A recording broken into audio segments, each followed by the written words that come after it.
Hello friends, welcome back to the channel the next fame. आज के इस video में हम करने वाले हैं मेडिवल हिस्ट्री के 20 इंपॉर्टेंट क्वेश्चंस को। ये है हमारा पार्ट 3। चलिए स्टार्ट करते हैं आज का वीडियो। हमारा फर्स्ट क्वेश्चन है, हरिहर व बुक्का नामक वारंगल के दो राजकुमारों ने किस साम्राज्य की स्थापना की? ऑप्शंस हैं बहमनी, विजयनगर, चोल, बीदर। तो इसका राइट आंसर हो जाएगा ऑप्शन बी, विजयनगर। हरिहर व बुक्का नामक जो दो वारंगल के राजकुमार थे, उन्होंने विजयनगर साम्राज्य की स्थापना की। कब की? तो 1336 में की। और ये जो विजयनगर साम्राज्य है, ये संगम वंश के अंतर्गत आता था। और संगम वंश का काल कब से कब तक माना जाता है? तो 1336 से 1485 तक, 1336 टू 1485 तक संगम वंश का शासन रहा। तो बढ़ते हैं अगले क्वेश्चन की ओर। हमारा सेकेंड नंबर क्वेश्चन है, बहमनी शासन का सबसे प्रमुख व्यक्ति कौन था? ऑप्शंस हैं अब्दुल मुजफ्फर, महमूद गवां, कलीमुल्ला, इनमें से कोई नहीं। तो इसका राइट आंसर हो जाएगा ऑप्शन बी, महमूद गवां। जो बहमनी साम्राज्य की स्थापना कब हुई? तो बहमनी साम्राज्य की स्थापना 1347 में हुई। और इसकी स्थापना किसने की? तो अलाउद्दीन हसन बहमन शाह ने। बहमनी साम्राज्य की स्थापना अलाउद्दीन हसन बहमन शाह ने की, जिसका एक अन्य नाम भी था हसन गंगू। तो ये याद रखिएगा। बढ़ते हैं अगले क्वेश्चन की ओर। हमारा थर्ड नंबर क्वेश्चन है, हम्पी निम्नलिखित में से किस नदी के उत्तरी तट पर स्थित है? ऑप्शन है तुंगभद्रा, गोदावरी, कावेरी, कृष्णा। तो इसका राइट आंसर हो जाएगा ऑप्शन ए, तुंगभद्रा। जो हम्पी है वह तुंगभद्रा नदी के किनारे स्थित है। फोर्थ नंबर क्वेश्चन है हमारा, कृष्णदेवराय ने अमुक्तमाल्यद नामक प्रसिद्ध ग्रंथ की रचना किस भाषा में की? ऑप्शंस हैं तमिल, तेलुगु, कन्नड़, मलयालम। तो इसका राइट आंसर हो जाएगा ऑप्शन बी, तेलुगु। तो अमूल्यमाल्यद जो ग्रंथ है, उसकी रचना तेलुगु भाषा में की गई है। किसके द्वारा की गई है? तो कृष्णदेव राय के द्वारा की गई है। जो कृष्णदेव राय थे, वे विजयनगर साम्राज्य के सबसे प्रतापी शासक माने जाते हैं। विजयनगर साम्राज्य के सबसे प्रतापी शासक। और ये किस वंश से संबंधित? तो ये तुलुव वंश से संबंधित है। तुलुव वंश। और तुलुव वंश का काल कब से कब तक था? तो 1505 से 1505 टू 1569 तक तुलुव वंश का शासन रहा। बढ़ते हैं अगले क्वेश्चन की ओर। हमारा फिफ्थ नंबर क्वेश्चन है, निम्न में से किस नगर को सिराजे हिंद के रूप में जाना जाता था? ऑप्शंस हैं जौनपुर, मालवा, दौलताबाद या देवगिरी। उपरोक्त में से कोई नहीं। तो इसका राइट आंसर हो जाएगा ऑप्शन ए, जौनपुर। जौनपुर को सिराजे हिंद के रूप में जाना जाता था। सिक्स नंबर क्वेश्चन है हमारा, मोहम्मद बिन तुगलक के शासनकाल की निम्न घटनाओं को सही क्रमानुसार लगाएं। तो किस काम को उसने पहले कराया, ये हमें क्रम में लगाना है। तो सबसे पहले उसने राजधानी परिवर्तन किया, ठीक है, तो ये फर्स्ट पे आ जाएगा। फिर उसने सांकेतिक मुद्रा का प्रचलन किया, फिर कराचिल अभियान किया, फिर राजस्व सुधार किया। तो इसका क्रम हो जाएगा 3, 2, 1, 4। ओके, ऑप्शन ए इसका राइट आंसर हो जाएगा। मोहम्मद बिन तुगलक, जो मोहम्मद बिन तुगलक था, वे तुगलक वंश से संबंधित था। और तुगलक वंश कब से कब तक माना जाता है? तो 1320 से 1414 तक दिल्ली सल्तनत पर तुगलक वंश का शासन रहा। और तुगलक वंश का संस्थापक कौन था? तो तुगलक वंश का संस्थापक गयासुद्दीन तुगलक था।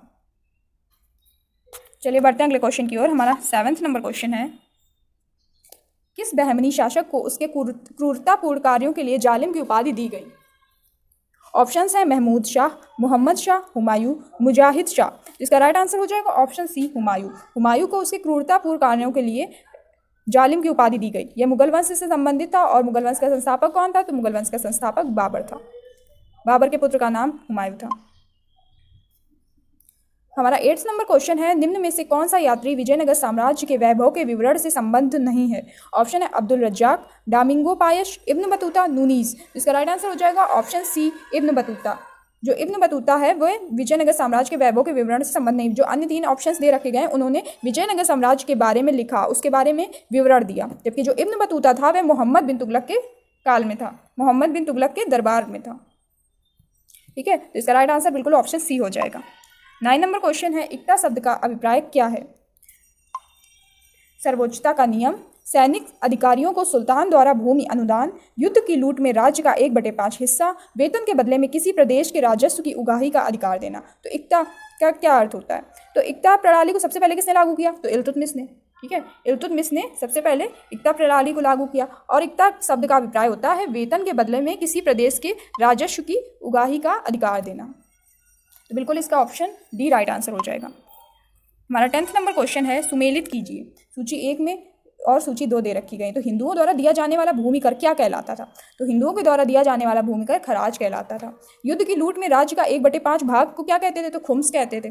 मुस्लिमों द्वारा दिया जाने वाला भूमि कर को क्या कहते थे? तो उशरफ कहते थे। और मुस्लिमों पर लगने वाला धार्मिक कर क्या कहलाता था? तो जकात कहलाता था। तो इसका राइट आंसर क्या हो जाएगा? कूट में हमें बताना है, तो सबसे पहले आएगा 2 1 3 4, 2 1 3 4। तो इसका राइट आंसर ऑप्शन ए हो जाएगा। हमारा अगला क्वेश्चन है,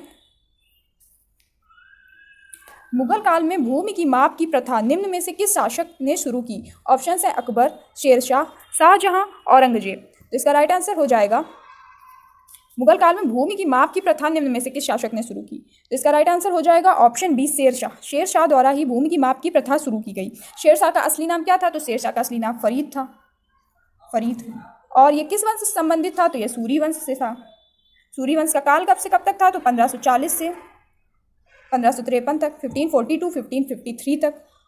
ठीक है, तो बढ़ते हैं 12th नंबर क्वेश्चन की ओर। हमारा 12 नंबर क्वेश्चन है, निम्नलिखित में से किसका अपने काल की शासन व्यवस्था पर सर्वाधिक प्रभाव पड़ा? ऑप्शन है मुमताज महल, आलम आरा, नूरजहां, जोधाबाई।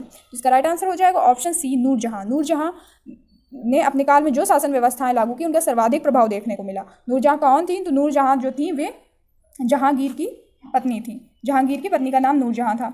और इन्होंने, नूरजहां ने 1627 में जब जहांगीर की मृत्यु हो गई उसके पश्चात लाहौर के निकट सहादरा नामक स्थान पर मकबरे का निर्माण कराया। ठीक है, 13 नंबर क्वेश्चन है हमारा, उत्तराधिकार के युद्ध के समय औरंगजेब सूबेदार था। इसमें हमें बताना है कि जब उत्तराधिकार युद्ध चल रहा था तो उस समय जो औरंगजेब था तो वो कहाँ का सूबेदार था? बंगाल का, दक्कन का, अफगानिस्तान का, गुजरात का। तो इसका राइट आंसर हो जाएगा ऑप्शन बी, दक्कन का। औरंगजेब के पिता का नाम था शाहजहां, और शाहजहां के जो पुत्र थे उनके मध्य उत्तराधिकार संघर्ष जब चल रहा था तो ये दक्कन का गवर्नर था, सूबेदार था। और इसने जब उत्तराधिकार संघर्ष में विजय हासिल कर ली, सिंहासन पर इसका अधिकार हो गया, तो उसने आलमगीर की उपाधि धारण की। औरंगजेब ने किसकी उपाधि धारण की? तो आलमगीर की उपाधि धारण की। तो बढ़ते हैं अगले क्वेश्चन की ओर। हमारा 14th नंबर क्वेश्चन है, निम्न में से किस युद्ध में औरंगजेब ने दारा शिकोह को पराजित किया? धर्मत का युद्ध, सामूगढ़ का युद्ध, देवराई का युद्ध। हमें बताना है किस युद्ध में औरंगजेब ने दारा शिकोह को पराजित किया। इसका राइट आंसर हो जाएगा सामूगढ़ का युद्ध और देवराई का युद्ध, यानी ऑप्शन सी। इन दोनों युद्धों में औरंगजेब ने दारा शिकोह को पराजित किया। 15th नंबर क्वेश्चन है, निम्न में से कौन से कथन अकबर के संबंध में सत्य हैं?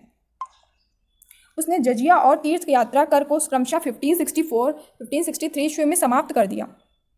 तो बिल्कुल ये राइट है कि अकबर ने ऐसा किया कि उसने जजिया और तीर्थ यात्रा कर को लगभग इतने ईस्वी में समाप्त कर दिया। धार्मिक विचार विमर्श के लिए उसने इबादत खाना की स्थापना की। ठीक है, ये भी राइट है।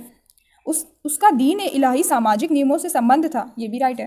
1574 ईस्वी में उसने अपने नाम का खुतबा पढ़वाया, ये नहीं है। उसने ये तीनों कार्य किए लेकिन ये चौथा वाला कार्य नहीं किया। इसका राइट आंसर 1 2 3 हो जाएगा, ऑप्शन बी।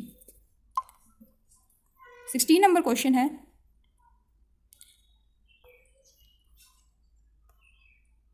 सुमेलित कीजिए। सूची 1 में मराठों के प्रमुख अधिकारियों के नाम दे रखे गए और दूसरे में उनका उत्तरदायित्व दे रखा गया कि कौन सा अधिकारी क्या कार्य करता था। तो कुलकर्णी, जो कुलकर्णी था वह गांव का लेखपाल था। कारकून, तो जो कारकून था वो क्लर्क को क्या कहा जाता था? तो कारकून कहा जाता था। देशाई, तो देशाई जो थे वे परगना स्तर पर राजस्व एकत्रित करने का उत्तरदायित्व था उनके पास, देशाई के पास। पटेल, तो पटेल गांव का मुखिया था। मराठों के प्रमुख अधिकारियों की यहाँ बात हो रही है, तो बिल्कुल इसका राइट आंसर हो जाएगा option A, 1 4 2 3। 17th number question है, मुगल चित्रकारी के संबंध में निम्नलिखित कथनों में कौन सा सही है? अकबर के समय की चित्रकारी मुख्यतः पुस्तक चित्रणों तथा रूप चित्रों तक सीमित थी। ठीक है, ये राइट है। अकबर के समय की जो चित्रकारी थी वह ज़्यादातर पुस्तक चित्रों के रूप में मिलती है या रूप चित्रों तक ही मिलती है। हेरात के मीर सैयद अली तथा ख्वाजा अब्दुस्समद मुगल चित्रकारी शैली के केंद्रक थे जिसने गैर मुस्लिम तथा मुस्लिम तत्वों को साथ में मिलाया। तो ये भी राइट है, तो ऑप्शन सी इसका राइट आंसर हो जाएगा। 18 नंबर क्वेश्चन है, फ्रांसवा बर्नियर के द्वारा दिए गए यात्रा वृत्तांत के संदर्भ में निम्नलिखित तथ्यों पर विचार कीजिए।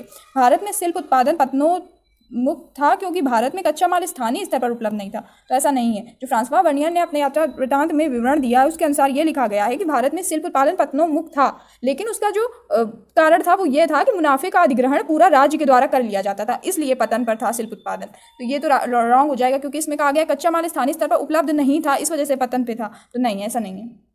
राजकीय कारखानों की कार्य प्रणाली उत्पादन वृद्धि की दृष्टि से संतोषजनक थी। तो फ्रांसिवा बर्नियन ने जो विवरण दिया उसमें बताया है कि राजकीय कारखानों की कार्यप्रणाली उत्पादन वृद्धि के दृष्टि से संतोषजनक नहीं थी, और जबकि इसमें दे रखा गया है थी, तो इसका रॉन्ग हो जाएगा ये। महिलाएं स्वेच्छा से सती होती थी, उन्हें बाध्य नहीं किया जाता था, तो ये भी रॉन्ग है क्योंकि उसने विवरण दिया है कि कुछ महिलाएं स्वेच्छा से सती होती थी लेकिन कुछ को बाध्य किया जाता था, तो ये भी रॉन्ग हो जाएगा। तो इसका राइट आंसर हो जाएगा ऑप्शन डी, इनमें से कोई नहीं। हमें सही कथन का चयन करना था और ये तीनों कथन रॉन्ग दिए गए हैं। 19 नंबर क्वेश्चन है, अल बरूनी के संबंध में निम्नलिखित कथनों पर विचार कीजिए। अल बरूनी ने उपलब्ध भारतीय साहित्य के अध्ययन के आधार पर भारतीय धर्म दर्शन, रीति रिवाजों एवं सामाजिक जीवन का वर्णन किया है। तो ठीक है, बिल्कुल किया है। भारतीय साहित्य के अध्ययन के आधार पर उसने धर्म दर्शन, रीति रिवाजों एवं सामाजिक जीवन का वर्णन किया है, सही है ये। अल बरूनी ने जाति व्यवस्था के संबंध में ब्राह्मणवादी व्याख्या के अंतर्गत अपवित्रता की मान्यता का समर्थन किया, तो ये रॉन्ग हो जाएगा, ऐसा कोई विवरण नहीं किया है। तो इसका राइट आंसर हो जाएगा ऑप्शन ए, केवल एक। हमारा लास्ट क्वेश्चन है, इब्न बतूता द्वारा दिए गए भारत के वृत्तांत के संबंध में निम्नलिखित कथनों में से कौन सा कथन असत्य है। जो इब्न बतूता था उसने दिल्ली एवं दौलताबाद का विस्तृत रूप से वर्णन किया अपने ग्रंथ में, तो इसमें हमें बताना है कौन सा कथन असत्य है। तो भारतीय कृषि के अत्यधिक उत्पादनकारी होने का प्रधान एवं एकमात्र कारण राजकीय प्रोत्साहन था, तो ऐसा नहीं है। उसने अपने ग्रंथ में बताया है कि जो भारतीय कृषि के अत्यधिक उत्पादनकारी होने का जो कारण था वह था मिट्टी का उपजाऊपन, उसकी उर्वरा क्षमता, तो इस वजह से अत्यधिक लाभ हो रहा था भारतीय कृषि में। जबकि इसमें दे रखा गया है कि एकमात्र कारण राजकीय प्रोत्साहन था, तो नहीं, ऐसा नहीं था, मिट्टी का उपजाऊपन इसका कारण था। बी नंबर पे दे रखा गया है, भारतीय माल की मध्य तथा दक्षिण पूर्व एशिया दोनों में बहुत मांग थी, ठीक है, राइट है ये। डाक प्रणाली की कार्यकुशलता व्यापारियों के लिए लाभकारी सिद्ध होती थी, ये भी राइट है। तारकबाद दौलताबाद में पुरुष और महिला गायकों के लिए एक बाजार था, ये भी राइट है। तो इसमें जो मैं सत्य कथन बताना था, तो ऑप्शन ए इसका राइट आंसर हो जाएगा। तो ये थे हमारे आज के 20 इंपॉर्टेंट क्वेश्चंस। अगर आपको ये वीडियो अच्छा लगा हो तो वीडियो को लाइक कर दें और चैनल को सब्सक्राइब भी कर लें और वीडियो को शेयर भी कर दें। मिलते हैं नेक्स्ट वीडियो में 20 इंपॉर्टेंट क्वेश्चंस के साथ। अभी कुछ पार्ट्स में ही हमारी मेडिवल हिस्ट्री के भी इंपॉर्टेंट क्वेश्चंस कंप्लीट हो जाएंगे, देन हम मॉडर्न हिस्ट्री के स्टार्ट करेंगे। तो आज के लिए इतना ही। Thank you so much guys for watching this video and जय हिंद।